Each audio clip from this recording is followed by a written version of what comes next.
Thursday, November 4th, 2021. This is the Hermética Hour, and I'm your host, Pope Runyon, and tonight we present a reprise of the channeling of biblical King Ahab by very honored Frater Solomon while sitting on the bone throne in the Pavilion of the Gods at Rivendell following Moat Mass on October 30th.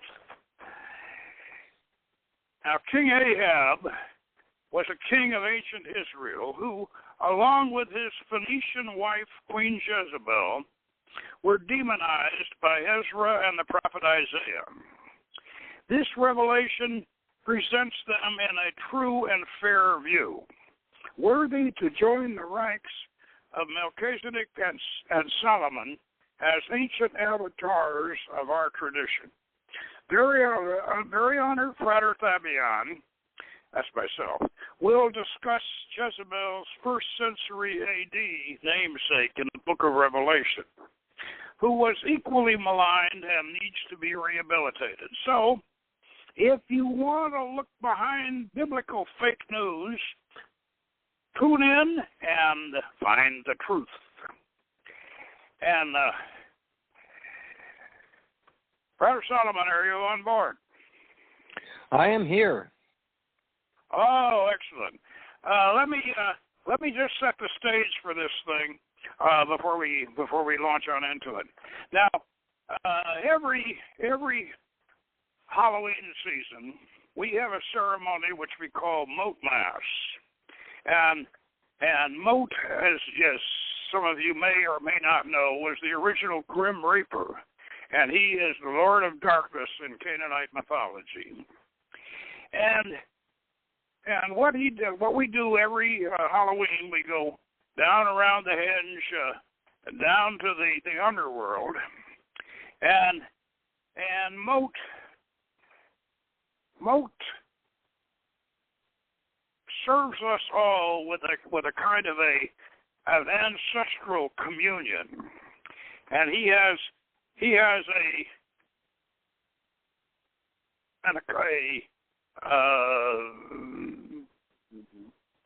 flagon which is like a skull. It's a glass skull, and then he has a goblet which is also made from a skull, and he in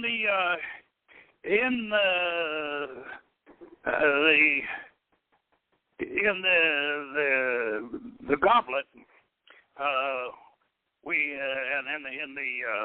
in the skull decanter, we have what we call the wine of remembrance, and then the skull goblet is the cup of souls. And the Odos reads Lord Byron's poem about the skull. About the goblet made from the skull, and then the celebrants circle around the henge, and Moat, the Lord of Darkness, serves them the cup of souls and the wine of remembrance, and then he asks them, each one, he said, "What say you to honor the dead?" And the celebrants honor their ancestors. Now, this is traditional. This is what Halloween is all about. And they honor their ancestors, and then they pass on to the next one until everybody has been served. And then Moat pours the rest of the wine of remembrance out as a libation, and he tells everyone to hope that they will be honored as well as they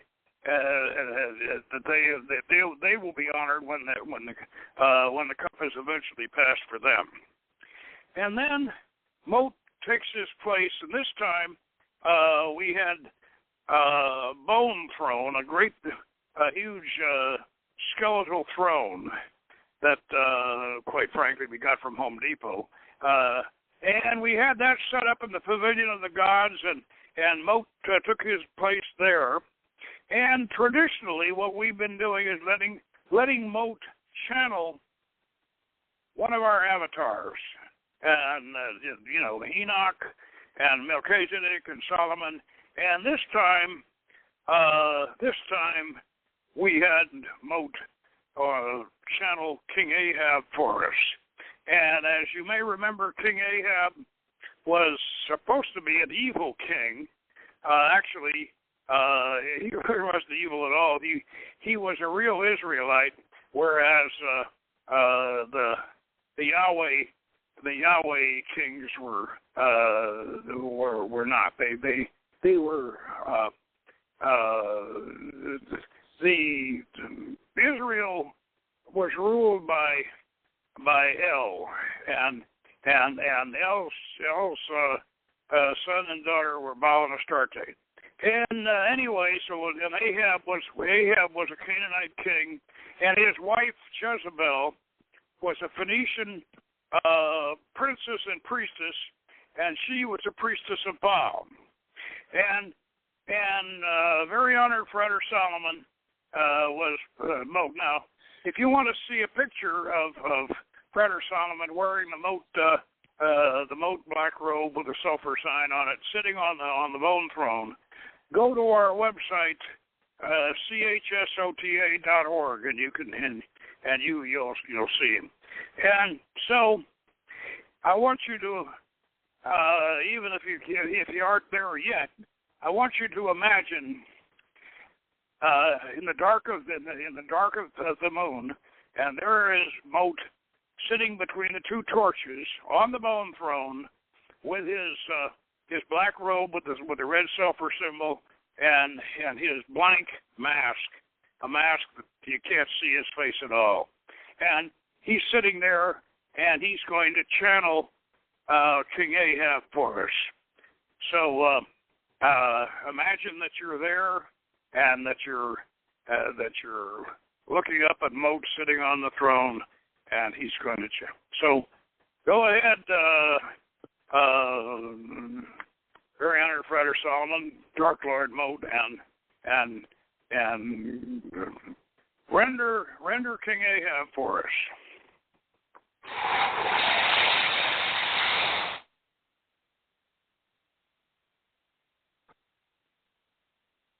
I am King Ahab, son of Omri, the husband of Jezebel, daughter of Jezebel. My name was given to me as it means love or compassion, Ahab.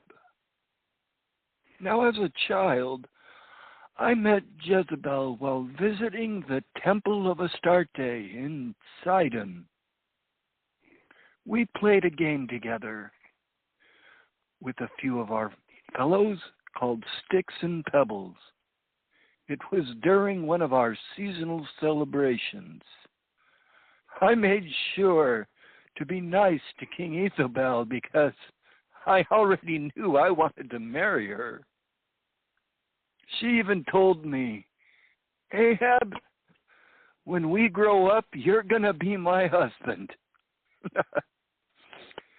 Now, the high priest, Kenana, overheard us.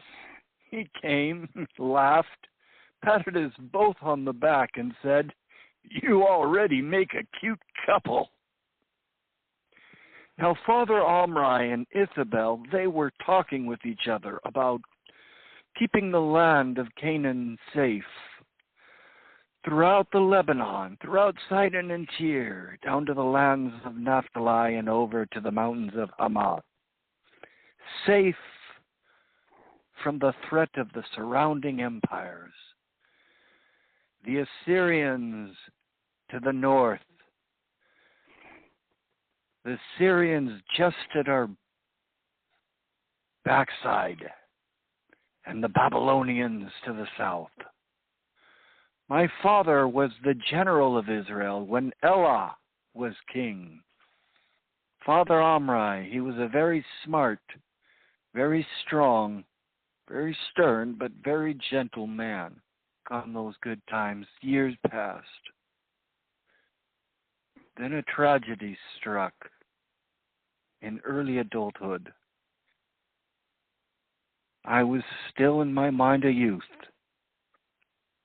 King Elah had been assassinated by his own commander, Zambrai. Zambrai wiped out Elah's entire family. There was no rightful heir. It was so utterly unfair.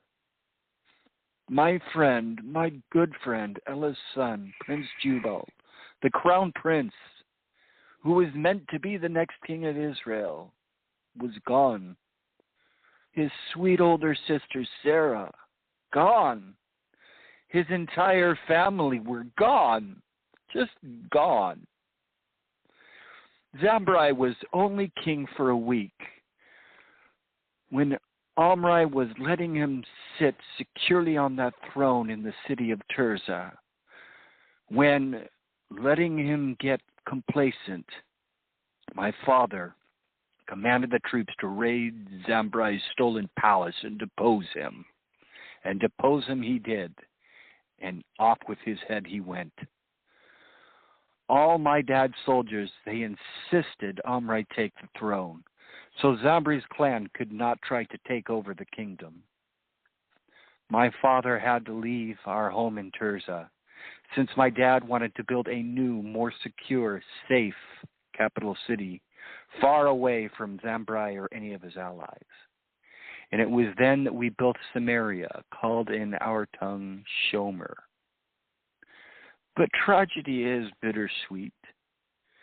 Jezebel and her friend, the high priest Kenana's son, Sedek, they came to stay with us, and shortly thereafter, Ichabel came to arrange our marriage, mine and Jezebel's.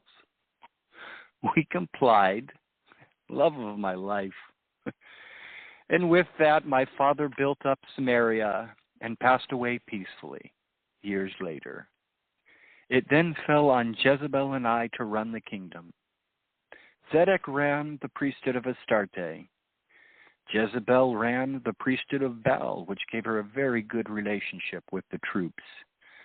I ran the management of the military and the infrastructure, the civil affairs, the waterworks and the food supply. I was known as a merciful king. After all, I wanted to live to the name my father gave me, Ahab, compassion. When King Hadadidri of Damascus attempted to conquer me, he was resoundingly defeated. But he humbled himself. He and his troops who remained presented themselves in sackcloth, and they begged for forgiveness. We had lost many good men. But I reasoned, so did they. And I knew who the enemy really was. Assyria to the north was a threat to us both. Now, one story missing from your Bible is the Battle of Karkar, kept in the Assyrian records, when the emperor of Assyria actually admitted the truth. Shalmaneser was overwhelmingly, resoundingly defeated because I had forgiven and allied with Hadadidri. After all, Hadadidri and I, we had the same gods. Our people worshipped the same deities together, Baal and Astarte, El and Asherat. But now let me continue to a story in the Bible which is very much misaligned and very misrepresentative of the actual truth that occurred. It is the story of Naboth of Jezreel. I needed to build 2 citadels for my cavalry to look out for the Assyrians advancing from the north and the east. Naboth's vineyard was outside the city gates by a long shot, and the Bible misrepresents this greatly. So it was of no personal impact. It was not, as Ezra tries to convince you, something I personally coveted to be part of my palatial estates. It was where the infantry and the cavalry trained, which is Jezreel. It was important not for my personal benefit, but for the security of the entire kingdom. Naboth held the large vegetable farm the troops were dependent upon, both for food and for wine, which I permitted and encouraged after long training exercises, that they might relax themselves, and in spite of all the hardships of training, have a time of merriment. But he would not sell the land, even at a fair price. He was a haggler. He was not fair in what he charged for grapes, driving the prices up. But that was not the worst part. The worst part was our troops finding him selling goods, selling foods, selling wine to our enemies, the Assyrians. He made up some crazy inheritance law, which Elijah and his cohort said was real, all out of whole cloth, that he could not sell his land because he had inherited it, which is foolish on the surface of it. His execution wasn't merely for refusing to sell, but for willful treason and working to degrade the security of the kingdom. Now, as to Elijah, this was another thorn in my side, as well as the prophets Micaiah and Obadiah. Actually, more like a horn in my side. He would never shut up. An unfulfilled prophecy was merely a lie by Yahoo, or Yahoo simply relenting. But to make matters worse and most vile, he murdered several of my prophets over a trick of the naphtha, in which he claimed to call down fire from heaven while Baal was asleep.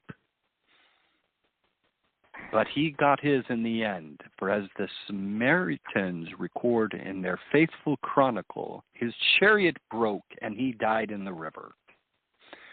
Jezebel did not die at the hands of her eunuchs, but passed on peacefully with a private funeral. We are together now, looking down upon you from the eighth heaven, with hearts full of love, and we wish you to come and join us in our eighth heaven above.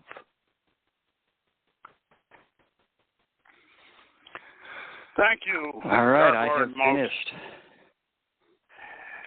And it was very enlightening, and we thank you for that prophecy, because King Ahab was a king of Israel, real Israel, because what Israel means is the children of El. And Isaiah and Ezra were both representatives and prophets of Yahweh. And I'd like to mention one of the reasons why King Ahab really should be one of our avatars is because we have more evidence for the reality of King Ahab being a real Israelite king than we have for the reality of Solomon. And of course, Solomon is the Merlin of our tradition. But he is more legendary actually than Ahab. Ahab, we have actual physical evidence of Ahab's reign, and we can't say that for Solomon. Although I'm not trying to say there wasn't a Solomon. Although I know there's some people who do say that, but no, we're very much for the reality of Solomon. And even if it's a mythical reality, it's still very, very real. And Ahab is however, was a real king. So this slander of Ahab it's very, very good that we are finally realizing that it was just that. Now, I said in the abstract to begin with that we were going to relate this to a later Jezebel, or a prophetess, priestess who was given that name. And the one I'm referring to is the prophetess of the Church of Thyatira in the book of Revelation. And if you recall, in the book of Revelation, John of Patmos, who wrote the book of Revelation, sent a letter to each of the churches in Asia. Now, one of these churches was Thyatira, and he said in the letter that he praised them for their charity and for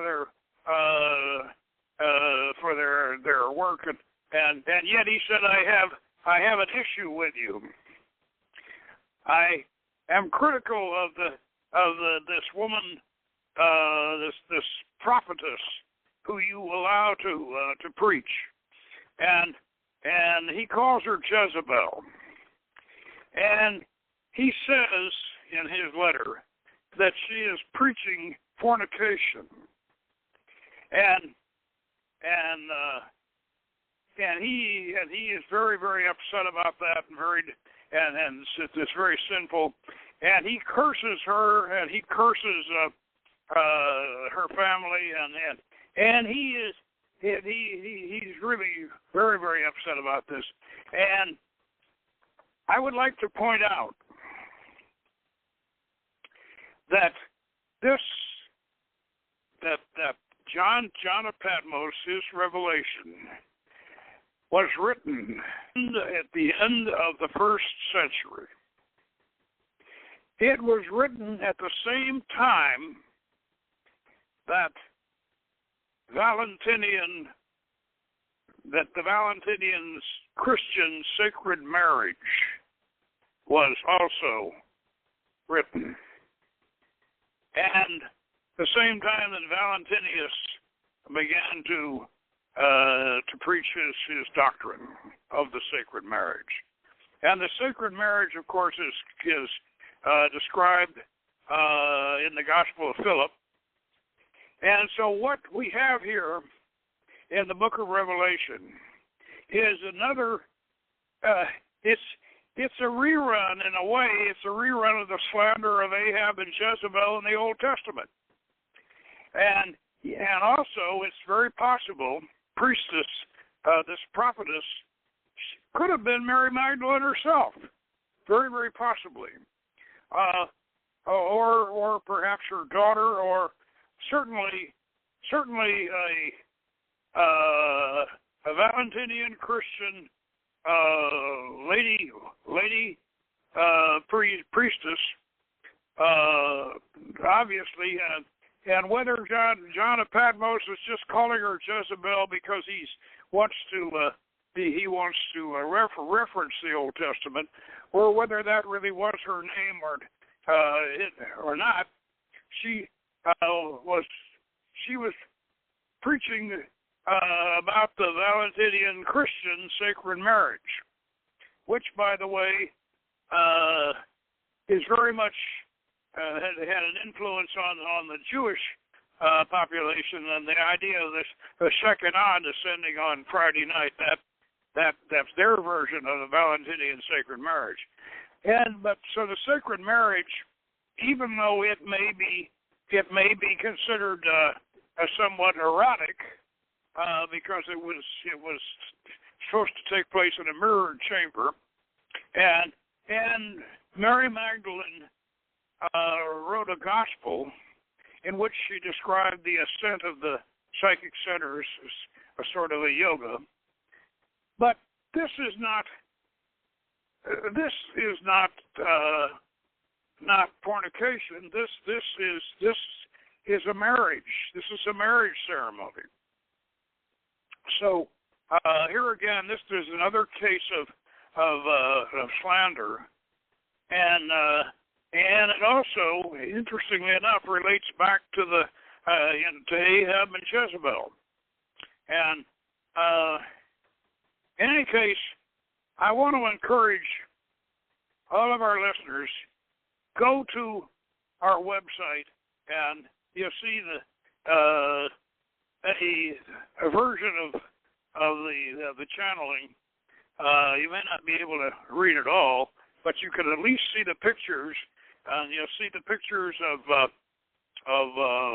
Frater Solomon sitting up there on the bone throne, and wearing the moat costume. And anyway, Frater Solomon, would you like to make some comments on on either the Book of Revelation or the Old Testament story?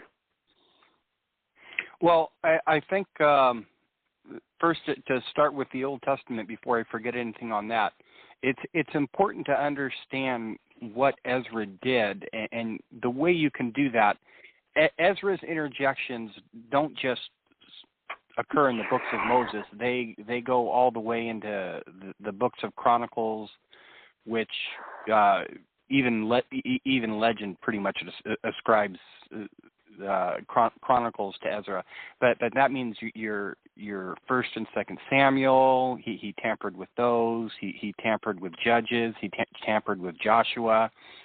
So what we have, and there's plenty of signs of tampering too. If you read through it, that's why there's so many contradictions throughout in differing narratives.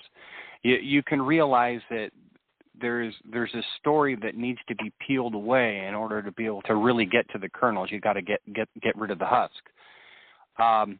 And one thing that we can see just to start with Ahab is how merciful he really is, and what we know historically, how decisive in battle he was to be able to defeat the Assyrians. Now, if the biblical history was honest, how come we don't have a record of that? When the Assyrians admitted their own defeat, that's a big deal to have an empire like that say, yeah, well, we came back and we didn't finish conquering the place, which is it's sort of empire speak for we got our asses handed to us. And when you read things like even making it into the Bible, him not executing the Syrians and their king when they came dressed in sackcloth, you would think that would be a fact that they would want to delete, but they didn't. And the reason they didn't is because it was so widely known. So this was a man who really wanted to live up to his name that his father gave him, which meant compassion. And we really get that resonating through by the trickles of truth that we get. And we also know that there's something more to the story of Naboth when you have two scoundrels that Jezebel gets. No, what really is happening is Jezebel had a good relationship with the troops. One thing that we know, I don't know if it went back then, but it went along with my channeling, was we do know at some point that Astarte had a high priest and Baal had a high priestess, so it would did I say that right? Yeah. So she would have been in charge of the worship of Baal, and she would have had a really good relationship with the troops. So what I got was the troops were willing to come to her and give her information before anybody else because she had that personal connection with them. So moving on from the Jezebel of the Old Testament to the Jezebel of the Book of Revelation. Well, one thing that we see with John of Patmos, or whoever you want to apply the authorship to the Book of Revelation, is there's misogyny. Women we have this hora of Babylon, who represents the ancient mysteries, the ancient feminine mysteries. They're automatically described as a whore. So we're kind of keyed in also.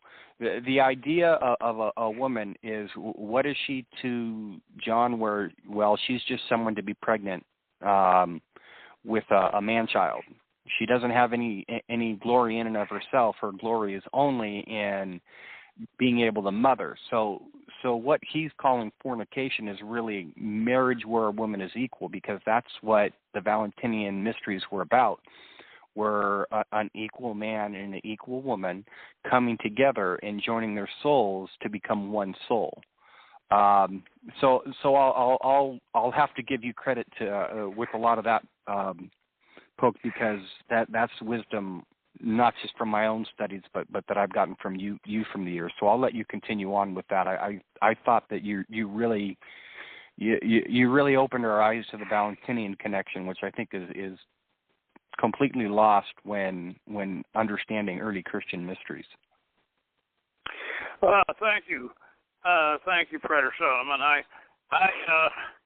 I think that discovering the Valentinian Gnostic Christianity was one of the great revelations in my career as a mystic and occultist. I think that and frankly, to tell you the truth, I think that Valentinian Christianity can actually save Christianity, because one of the reasons why Christianity is dying and why it